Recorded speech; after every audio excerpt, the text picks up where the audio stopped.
Hello दोस्तों, हम यहाँ देखेंगे महाराष्ट्र साम्राज्य के अंतर्गत मराठा साम्राज्य के अंतर्गत जो पेशवा होते हैं तो पेशवाओं के अंतर्गत प्रशासन के बारे में चर्चा करेंगे। इससे पहले हमने मराठा साम्राज्य के बारे में डिटेल से अध्ययन किया था, जिसमें शिवाजी और शिवाजी के प्रशासन के बारे में भी चर्चा की थी। अब यहाँ हम देखेंगे पेशवाओं के अंतर्गत प्रशासन। ठीक है, तो पेशवाओं के अंतर्गत प्रशासन में देखते हैं। पेशवा 1750 की जो संगोला की संधि होती है उसके द्वारा पेशवा ही प्रमुख बन गया। ठीक है, यहाँ पे जो छत्रपति हुआ करते थे वो नाम मात्र के रह गए और जो वास्तविक शक्ति होती है वो पेशवाओं के हाथ में आ जाती है। ठीक है, हुजूर दफ्तर यह पेशवा का सचिवालय था जो कि पूना में स्थित था।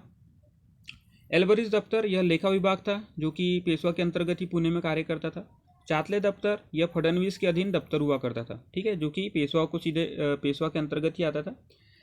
पेशवाओं के समय में अगर देखें, साम्राज्य जो स्वराज हुआ करता था वो सूबा में बटा हुआ था, सूबा परगना में बटा हुआ था और परगना महाल में बटे हुए थे। ठीक है, और महाल छोटे छोटे गांव में बटे हुए थे जो कि शासन की सबसे छोटी इकाई थी।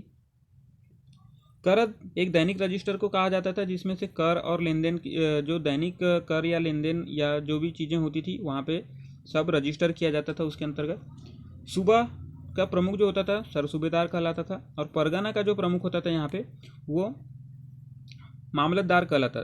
ठीक है, मामलतदार जो कि वंशानुगत होते थे। वंशानुगत से क्या तात्पर्य है, अगर कोई व्यक्ति मामलतदार है तो आने वाले समय में उस क्षेत्र में उसका पुत्र ही मामलतदार बनेगा। इस प्रकार से यहाँ पर वंशानुगत हो गए। देशमुख जो है वो जिलाधिकारी हुआ करते थे। ठीक है, जो कि राजस्व पे मतलब राजस्व संबंधी जिलाधिकारी थे और ये मामलतदार पे नियंत्रण रखते थे। जो परगना प्रमुख मामलतदार हुआ करता था ये देशमुखों के नियंत्रण में होता था। देशमुखों के जो सहायता के लिए दरकदार और कारकुन ये सब अधिकारी होते थे यहाँ पे। ठीक है, आगे देखें।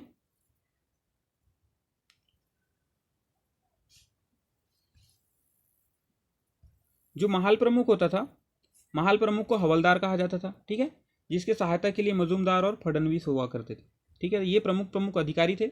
गांव प्रमुख देखा जाए तो जो पटेल हुआ करते थे गांव प्रमुख, जिनमें जो वंशानुगत होते थे और इनको जो इनकी पटेलई है उनका क्रय विक्रय भी किया जा सकता था। एक व्यक्ति से दूसरे व्यक्ति को कुछ मूल्य के बदले उसके पद को दिया जा सकता था। इन्हें जो पटेल होते थे उन्हें न्यायिक, कर संबंधी और अन्य प्रशासनिक कार्य जो गांव स्तर के होते थे वो इन्हीं के हाथों में होते थे। इनके सहायता के लिए कुलकर्णी ग्राम भूमि का लेखा जोखा, जो अभी पटवारी कह सकते हैं, इस प्रकार का एक अधिकारी हुआ करता था। और चौगुले यह जो है कुलकर्णी के अंतर्गत ग्राम का लेखा जोखा किया करता था। ठीक है, ग्राम में दो प्रकार के व्यक्ति भी होते थे। 12 बलूटे जो शिल्पी वर्ग हुआ करता था और 12 अलूटे जो कि सेवक वर्ग हुआ करता था। तो ये दो वर्ग हुआ करते थे ग्राम में। नगर प्रशासन कोतवाल के अंतर्गत हुआ करता था जो कि मुख्य दंडाधिकारी और पुलिस प्रमुख भी हुआ करता था। अगर मराठा जो कि पेशवा के अंतर्गत न्याय प्रशासन की चर्चा करें तो कानून जो है प्राचीन स्मृति ग्रंथों पर आधारित था। ठीक है, प्राचीन ग्रंथों में जो भी लिखा है उस पे ही उसके अनुसार ही कानून में न्याय किया जाता था। गांव में पटेल न्याय करते थे और जिला में मामलतदार न्याय करते थे। सूबा में सरसूबेदार के द्वारा न्याय किया जाता था और सबसे ऊपर जो न्याय करता होता था वो छत्रपति होता था। ठीक है, जो कि संपूर्ण शक्ति का केंद्र भी हुआ करता था। दीवाने मुकदमे यह पंचायत हुआ करते थे। दीवानी मुकदमे जो अभी अगर किसी मतलब ज़मीन की मुकदमे या किसी लेन देन का मुकदमा जो दीवानी मुकदमा होता है वह पंचायतें सुलझाया करती थी, जो पंचायतों को पंचपरमेश्वर भी कहा जाता था। कानून इस समय संहिताबद्ध नहीं थे। ठीक है, कानून यहाँ पे संहिताबद्ध नहीं थे। नेक्स्ट देखें राजस्व व्यवस्था इनके अंतर्गत, पेशवाओं के अंतर्गत। तो मुख्य जो स्रोत थे कर के वो भूमि कर था। आय के मुख्य स्रोत भूमि कर था, जहाँ पे कर लिए जाते थे भूमि से। नई भूमि पर कम कर लिया जाता था। ठीक है, और जो अच्छी मतलब ज़्यादा उपज देने वाली भूमि है उस पर अधिक कर लिया जाता था। और नई भूमि ये रियायतें थी नए कृषकों को बसाने के लिए, जिसमें नई भूमि पे कम कर लेना। ठीक है, यह एक उनका उपाय था। विपरीत परिस्थिति में भूमि कर को माफ़ कर दिया जाता था। अर्थात अगर मान लो किसी वर्ष मौसम की वजह से या सूखा, बाढ़ या किसी भी कारण की वजह से अगर फसल नहीं होती या फसल बर्बाद हो जाती है तो इस स्थिति में भूमि कर को माफ़ कर दिया जाता था। तबाकी ऋण भी थोड़े सूद पे दे दिया करते थे। कृषकों को राज्य की ओर से ऋण पे पैसे मिल जाते थे या धन मिल जाता था जिससे वे अपने कृषि कार्य में महत्वपूर्ण कार्य कर सकें। अन्य स्रोत देखें भूमि कर के अलावा जो स्रोत थे चौथ और सरदेशमुखी। ठीक है, सरदेशमुखी जो होता था वो सीधे छत्रपति के पास जाता था। ठीक है, छत्रपति अर्थात यहाँ का जो राजा होता था उसके पास। सरदेशमुखी क्या होता था, जो वंशानुगत अधिकारी होते थे कर वसूली के, उनसे अतिरिक्त 10% कर लिया जाता था, ये सरदेशमुखी कर कहलाता था। ठीक है। जो चौथ होता था, चौथ का विभाजन होता था विभिन्न प्रकार से। सबसे पहले तो चौथ क्या होता है ये देख लें यहाँ पे। चौथ जो एक केंद्रीय प्रशासन होता था छत्रपति के अंतर्गत, परंतु उसके बाहर जो स्वराज के बाहर जो क्षेत्र हुआ करते थे जो कि स्वराज के अंतर्गत नहीं आते थे, उनसे ये एक प्रकार का कर लेते थे। कर क्यों? कि इस पे न हम आक्रमण करेंगे इन क्षेत्रों पे, नहीं आप पे अगर कोई आक्रमण होगा तो हम उस पर आपकी सहायता करेंगे। तो इस प्रकार से यहाँ पे एक कर लिया जाता था जिसे ही चौथ कहते थे। ठीक है। तो चौथ का विभाजन देखें तो चौथ बाबती ये 25% छत्रपति को जाता था। 100 रुपये में अगर मान लिया जाए 100 रुपये हैं तो बाबती नामक का हिस्सा जो है 25 रुपये छत्रपति को जाता था। नालगुंडा यह 3% होता था, जो छत्रपति किसी को भी अपने विचार से दे सकते थे या अपने विवेक से किसी को भी ये दे सकते थे। ठीक है। मुकासा यह 66% था, जो कि सरदारों के मध्य विभाजित होता था। अगर चौथ से जैसे 100 रुपये आते हैं तो 66 रुपये सरदारों में विभक्त हुआ करते थे।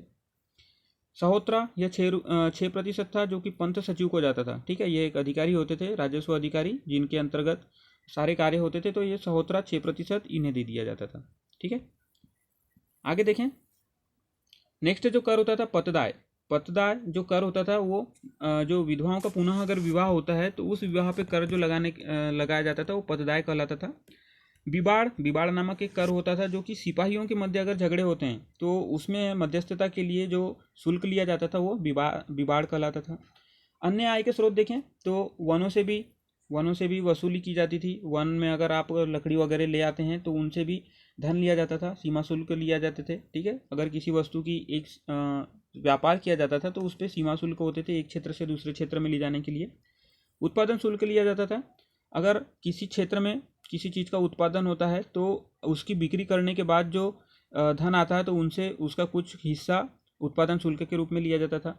टकसाल से भी अन्य आय प्राप्त होते थे। अगर टकसाल में सिक्के ढाले जाते थे, क्योंकि अगर पुराने सिक्के कोई यहाँ पे बदली करवाने आता है तो उससे उस सिक्के के बदले, ठीक है, कुछ मतलब रकम ली जाती थी उस सिक्के को बदली करवाने के लिए। तो इस प्रकार से यहाँ से टकसाल से भी यहाँ पे प्राप्त होता था। सैन्य प्रशासन देखें अगर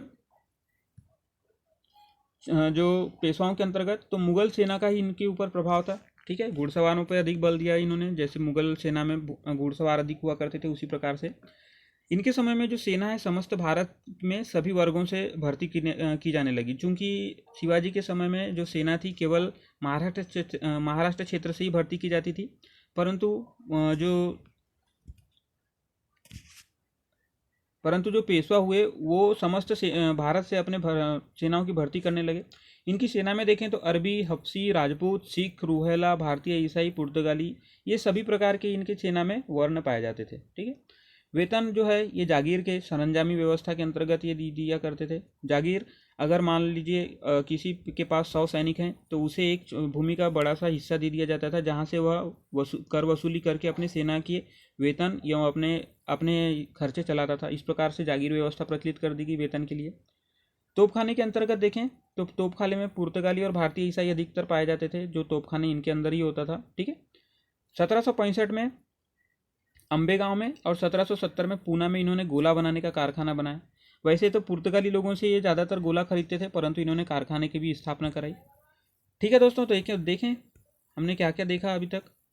पेशवा के अधीन प्रशासन में हमने देखा उनके पूरे अधिकारियों के बारे में चर्चा की। ठीक है। उसके बाद हमने न्याय प्रशासन के बारे में देखा। न्याय प्रशासन के बाद राजस्व व्यवस्था के बारे में देखा, और उसके बाद हमने सैन्य प्रशासन के बारे में भी डिटेल से अध्ययन किया। तो ठीक है दोस्तों, अगर आपको जानकारी पसंद आती है तो इसे शेयर कीजिए। धन्यवाद।